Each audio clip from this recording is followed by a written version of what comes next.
une dernière question. Un commerçant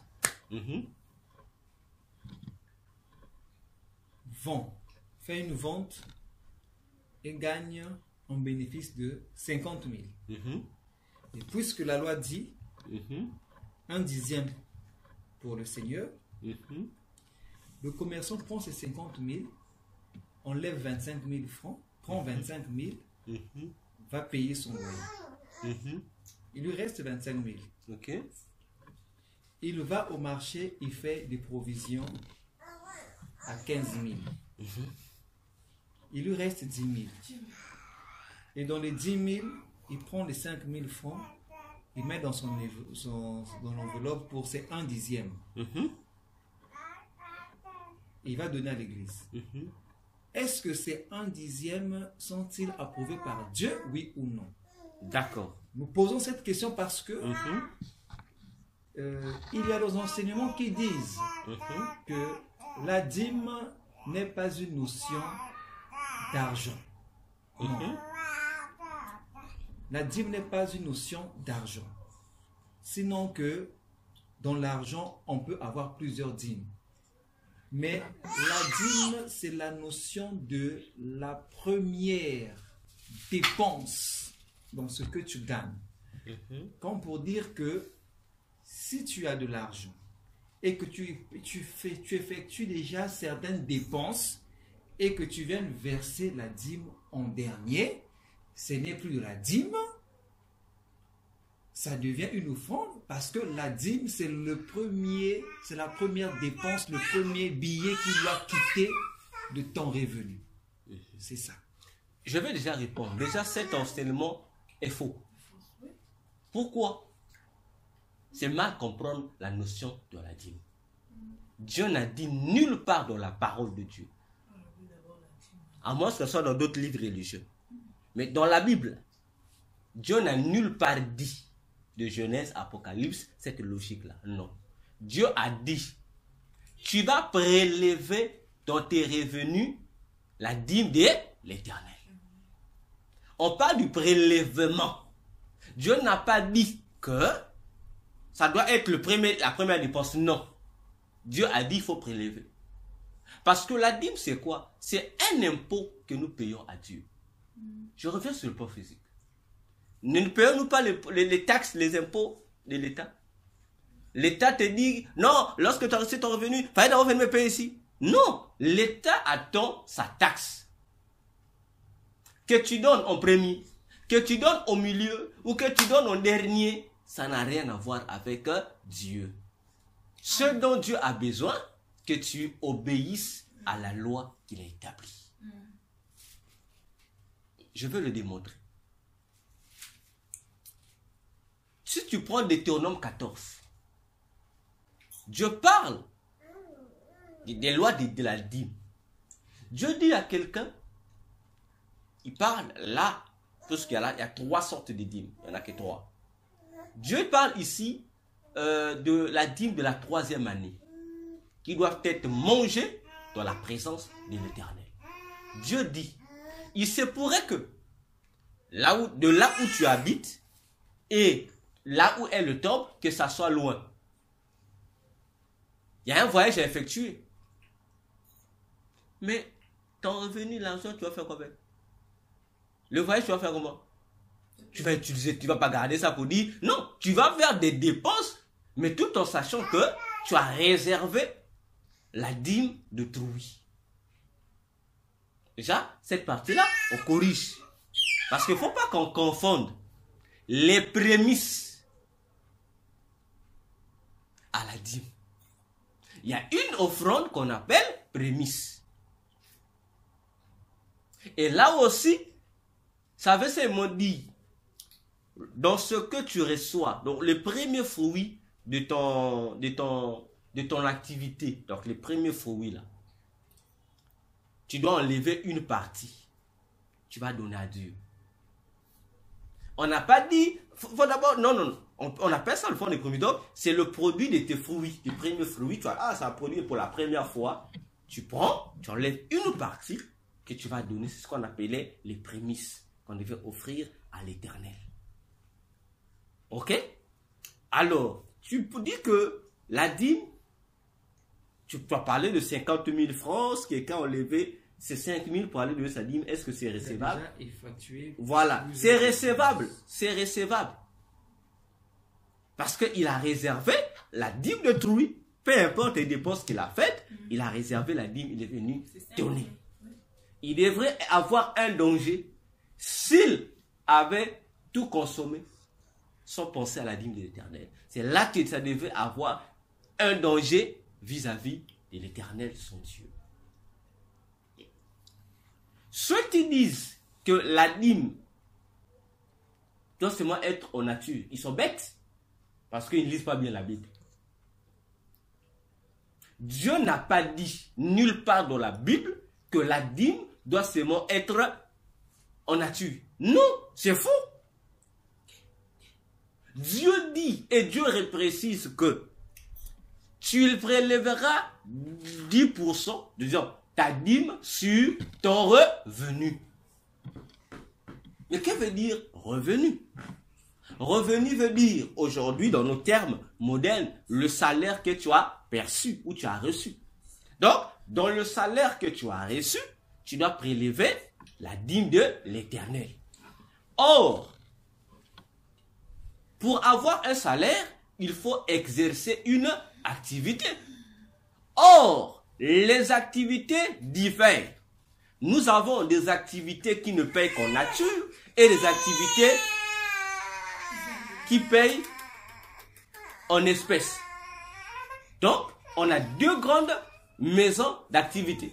Des activités qui payent en nature et des activités qui payent en espèces. Tu as par exemple, je prends un cas, chez nous par exemple, au Congo, lorsque on vous appelle pour le travail de lotissement, donc lorsque les Fumototo, les chefs terriens veulent faire les lotissements sur leur territoire, ils invitent les gens. Mais les salaires qu'ils payent à ces gens-là qui viennent désherber ou faire le lotissement, c'est quoi? Ils ne leur payent pas en espèces. Ils leur remettent des parcelles en contrepartie. Donc, ils prennent le même produit qu'ils ont eu à travailler, ils prennent une partie, ils donnent, on te donne 2 parcelles. Donc, les 2 parcelles-là deviennent quoi? C'est pour toi ton revenu. Et s'ils vont prélever la dîme de Dieu, c'est quoi? Tu es libre. Soit, parce que c'est une parcelle. Est-ce qu'on peut prélever 1/10 de la parcelle? Il faut maintenant faire quoi? L'évaluation du terrain. Et il y a des experts en évaluation qui peuvent te dire, ce terrain, même le Fumototo lui-même, qui te donne la parcelle, il peut te dire, cette parcelle qu'on t'a donnée là. Parce qu'ils disent toujours, quand tu prends, tu es libre, tu peux construire, tu peux revendre, mais si tu veux revendre, tu revendras ça à telle valeur. À ce moment-là, tu fais l'évaluation. Si la parcelle doit être vendue à 5 millions. Donc, la dîme de cette parcelle-là, c'est combien? Tu divises. Et tu prends l'argent en espèces, tu vas donner.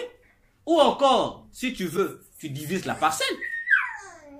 Tu prends une partie de la parcelle, tu dis non, je donne cette partie de la parcelle-là, je donne ça à l'Éternel. Tu es libre. Maintenant, alors, dans l'ancien temps, à l'époque d'Israël, donc l'époque où la Bible a été écrite, ils sont au désert. Et autres, les Juifs pratiquaient plus l'agriculture. Donc, les métiers, l'agriculture et l'élevage. C'était les activités qui étaient de base. C'est pourquoi chacun prélevait la dîme par rapport à l'activité qu'il faisait. S'il élevait ceci, il savait qu'il y avait des dîmes. Lorsque ça produisait, à la fin, il apporte sa dîme. Si il avait 5 bœufs, il y a eu peut-être plus, il voit le bénéfice, il va dans l'Éternel. Si ce sont des champs, voilà pourquoi Jésus dans Matthieu 23 parlait. Dit, vous parlez aux pharisiens, aux scribes, vous payez les dîmes de la menthe, de ceci. Ce sont des plantes. Donc tu fais l'évaluation, tu prends la 10e partie, tu vas donner à Dieu. Et il y a eu évolution. Il y a des sociétés où le salaire, ce n'est pas en nature, c'est en espèces. Comme le commerçant, tu as dit. Le commerçant a eu les bénéfices. Dans les bénéfices qu'il a eu là, il a enlevé son argent. Il a pensé donner à l'Éternel. Là, il n'y a pas de souci. Cependant, il faut que nous, ceux qui viennent donner les dîmes, doivent faire la différence de 2 choses. l'Éternel dit, il faut prélever la dîme dans le revenu. Pour un commerçant, tu as vendu, tu as fait une vente. Tu as vendu par exemple ton produit à 50 000. Attention, les 50 000 là, ce n'est pas ton revenu. Non, les 50 000 n'est pas ton revenu. Dans les 50 000, il faut maintenant faire quoi? Il faut enlever. Parce que ton revenu pour un commerçant, le revenu c'est quoi? C'est le bénéfice. Donc tu dois enlever, mon produit, si j'avais acheté comme on dit pas, prix d'achat. Tu enlèves. Tu enlèves tout prix d'achat, comment on peut dire ça? Transport, tout ça. En fait, tu enlèves d'abord, on aime ce qu'on appelle le fonds de commerce. Tu enlèves. Une fois que tu as, comme on dit, tu as récupéré les dépenses que tu as eu à faire dans ton fonds de commerce, les bénéfices qui restent, donc c'est dans les bénéfices qui va te rester que tu vas prélever maintenant la dîme. Une question. Oui. Non, on dit souvent que même si on t'a partagé, l'argent, il faut se penser à Dieu. Ceux qui disent comme ça, bon, penser à Dieu, je suis d'accord. Non, attends. Vas-y. Penser à Dieu, et tu dois aussi enlever la dîme dans l'argent qu'on t'a donné. Ça, c'est le vol. Si un homme de Dieu te dit ça, ça veut dire que, soit c'est un voleur, c'est un ignorant. On m'a partagé, ce n'est pas un revenu. Non. Il ne faut pas qu'on confonde la dîme qui n'est prélevée que dans notre revenu, dans notre salaire, à ce qu'on appelle offrande d'action de grâce ou de reconnaissance, ou encore offrande de louange. Il ne faut pas qu'on les confonde. C'est pas pareil. On ne peut que parler de dîme là où quelqu'un a reçu un salaire. Mais lorsqu'on te partage, ce n'est pas un salaire. Si tu veux penser à l'Éternel pour dire, tu veux accompagner ton action de grâce, ton remerciement avec une offrande, à ce moment-là, tu peux penser, non, j'enlève telle offrande, je vais donner à Dieu. C'est comme ça. Et ce sont ces confusions-là qui tuent les gens. Et une fois, dans le groupe WhatsApp, j'ai enseigné cela. J'ai juste donné, on peut dire, c'était son passant. Voyez-vous, ça scandalisait les gens. Parce que les gens m'ont dit, mais docteur, ce que tu nous dis, c'est pas ce qu'on dit dans les églises. Effectivement. Parce que dans les églises, sur la dîme, on n'enseigne pas ce que la Bible enseigne. On enseigne d'autres philosophies. Preuve, dans les églises aujourd'hui, comme tu as dit, si tu as partagé, il faut enlever la dîme de Dieu, c'est faux. On va dire aux gens, tout le monde a de payer la dîme. Même si tu travailles pas, il faut payer la dîme, c'est faux. N'a droit à payer la dîme que celui qui travaille. Ouais. Maintenant, la dîme, question. On donne seulement à Dieu ou bien tu peux donner à un homme de Dieu? Ça va s'expliquer. La dîme appartient à l'Éternel. On donne à Dieu. Ok? Et l'Éternel, en son tour, nous sommes dans Nombre 18, dit que la dîme est le salaire que Dieu donne à ses ouvriers, à ceux qui travaillent pour lui, à ses serviteurs. Vois-tu? Alors, lorsque quelqu'un paye la dîme, il donne à Dieu. C'est à Dieu qui donne, c'est pas l'homme de Dieu comme tel. Même si c'est un homme de Dieu qui reçoit, mais la personne a donné à Dieu. Voilà comment ça se passe. C'est comme ça. Tu vois? Donc, un chômeur, parce qu'on a des chômeurs, et on a, comment ça s'appelle? Il y a deux types, ceux qui ne travaillent pas.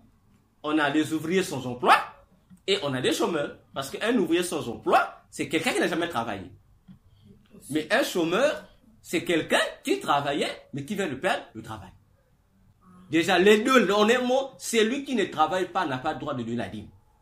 Bon, il va donner la dîme par quelle base? Il n'a pas de travail. Il doit donner la dîme comment? Maintenant, l'offrande peut donner. Non, mais l'offrande, comme on dit, voilà, l'offrande veut dire offrande.